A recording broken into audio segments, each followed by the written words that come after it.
Guys ఈ వీడియోలో మనం మలయాళం మూవీ అయిన పోన్ మ్యాన్ మూవీ యొక్క review and OTT platform details తెలుసుకుందాం రండి. ఇక ఈ మూవీ యొక్క స్టోరీలకు వెళ్తే మన హీరో తన దగ్గర ఉన్న బంగారాన్ని పెళ్లి కూతురు ఇంట్లో వాళ్ళకిచ్చి పెళ్లిలో వచ్చే డబ్బులు మొత్తం తనకివ్వాలని షరతులు పెట్టి వ్యాపారం చేస్తుంటాడు.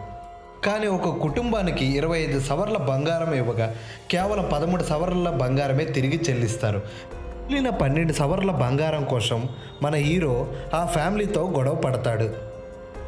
ఫ్యామిలీతో గొడవ ఎక్కడ వరకు వెళ్ళింది, మన హీరో ఆ 12 సవర్ల బంగారం దక్కించుకున్నాడా లేదా అన్నదే మిగతా స్టోరీ. పోన్ మ్యాన్ అంటే తెలుగులో గోల్డ్ మ్యాన్ అని అర్థం. ఈ ఏడాది మలయాళంలో రిలీజ్ అయ్యి బ్లాక్ బస్టర్ హిట్ను అందుకుంది ఫ్రెండ్స్.